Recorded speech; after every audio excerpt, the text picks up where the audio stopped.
Hey guys, Dantix here, back with some more Assassin's Creed Valhalla information. The devs have been actively drip feeding us information, so in today's video, I'm going to be going through God's Sight, the release date, hidden messages, decapitation, settlements, factions, marriages, and more, so buckle up. Before we start, if you want to win yourself a Nintendo Switch, the link to enter is below. Best of luck, and don't forget to drop this video a like and comment if you feel up to it.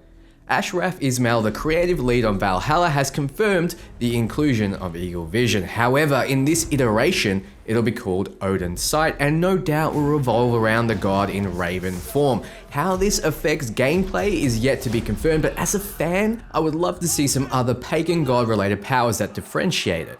It's confirmed that there'll be a skill tree of sorts, and the abilities unlocked will synergize like never before, so I have no doubt that there'll be a scouting path and upgrading these godlike powers will be an option. We mentioned how combat has a heavier, weightier, and more visceral feel with this iteration of Assassin's Creed, and we also talked about a large focus on enemy types. The developers wanting players to still be surprised and challenged by enemies 20 plus hours in. With that, I introduce you to the hidden dragon, dancing flower, or whatever type of Saxon warrior you want to make of this. Look at him.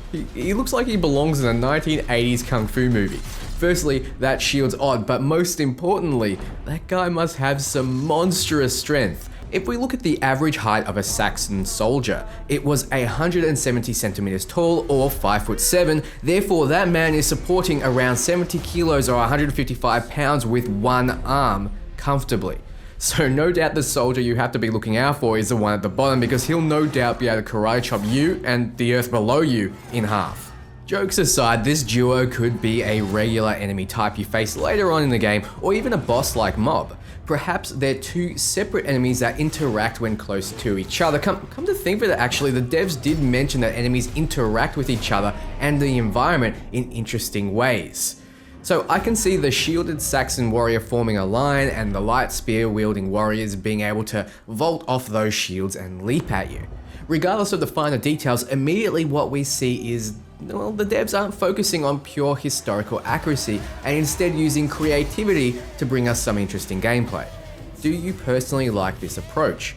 The devs have confirmed that there are currently 25 enemy variants, and most will have a weakness or weak points that can be capitalized on. It's usually the neck, people.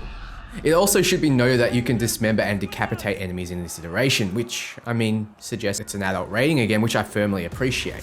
It goes a long way to cementing the weight of combat for me. We can see the bloodiness of battle from the trailer, and I'm happy they've gone this route, especially with the Viking theme.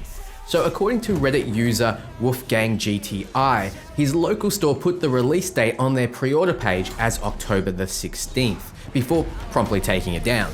Take this with a grain of salt, but it aligns perfectly with previous AC titles, as mostly they've been released in the October period in the past. Odyssey the 5th, Origins the 27th, and Syndicate the 23rd. So if this release date is to be believed, then there really isn't long to wait.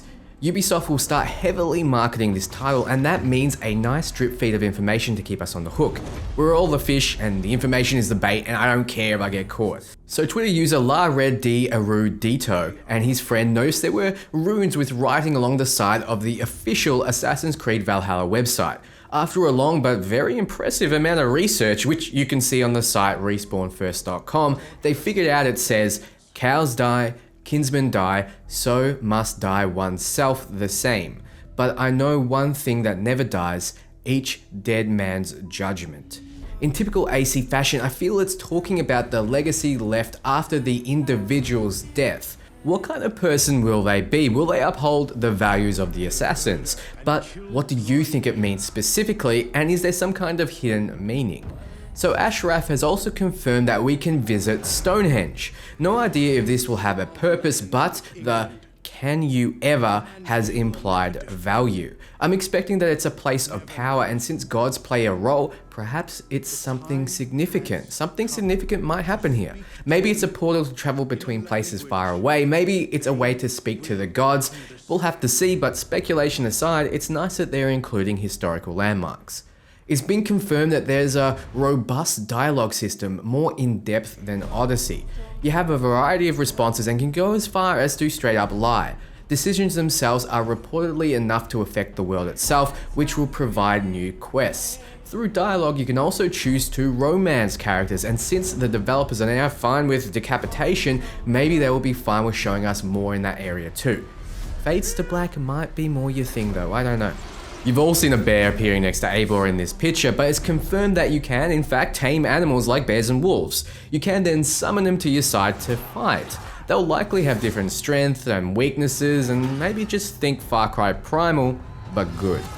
I mean, there's nothing stopping you from dual-wielding shields, then riding a giant wolf to tank the damage for your trusty bear, and that's pretty cool to me.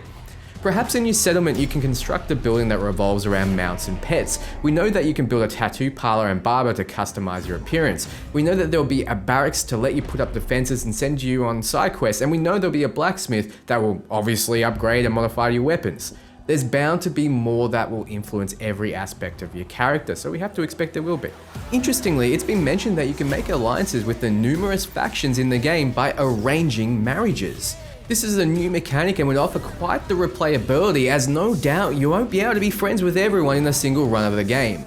We know that the various Viking factions can be recruited to your settlement, and no doubt will bring their own flavor and even abilities, but how the Saxon factions, well, that's a tongue twister, interact with you is yet to be seen. I wonder if you can marry off Viking leaders to Saxon leaders, or if it's limited to Viking on Viking. If not, there's always the ability to compete in drinking games, fishing, hunting, and brawling to distract you. No doubt hunting will offer rewards for finding and killing unique creatures, perhaps with a payoff being the ability to tame one and use it in battle. Darby from the dev team has confirmed that they're aware about the fact that Eivor is a Norwegian name for females, and it has a very specific narrative reason for its existence. Apparently both genders are canon to the story, so we can only speculate what this means. My assumption would have been that the canon is a female Viking, but now it's seeming more likely that there's some shenanigans going on with the birth. Maybe it's like an Odyssey brother-sister thing happening. We'll have to see.